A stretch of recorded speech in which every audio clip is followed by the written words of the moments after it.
des soldats américains qui sont arrivés en 1917 et ils sont arrivés à Bassens. Donc on retrouve leurs traces sur Fargue-Saint-Hilaire, Maison Rouge.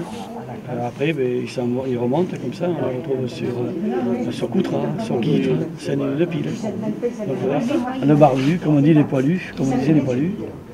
Avec là, ça c'est un masque à glace qu'il a dedans. Masque à glace, et puis ça a tenue bleu horizon.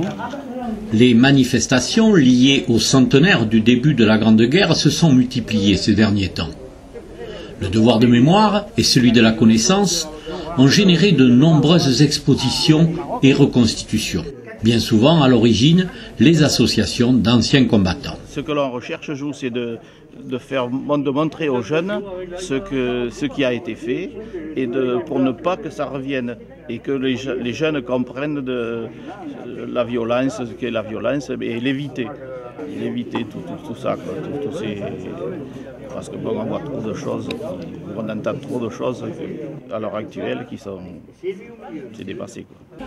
Un point est essentiel, faire ressurgir le passé, le faire revivre avec des objets, des documents de l'époque. C'est là qu'entrent en jeu des passionnés, heureux de partager, d'ouvrir leurs vitrines et leurs trésors, les collectionneurs. Les objets, à la longue, se sont un petit peu, perdus dans la nature.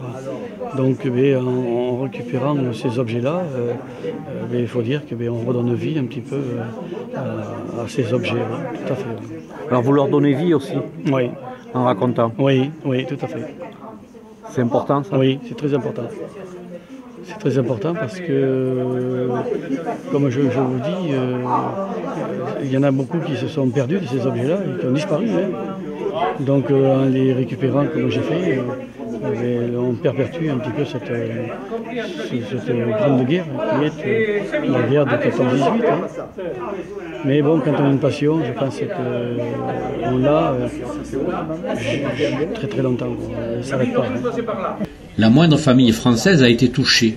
Le traumatisme de la guerre se fait sentir bien longtemps après que les canons se sont tus. Les descendants entretiennent le souvenir d'un épisode douloureux de notre histoire. J'ai eu la chance de connaître mon grand-père maternel, qui m'a beaucoup parlé de la guerre de Verdun. Et lui, il était à la Côte du Poivre.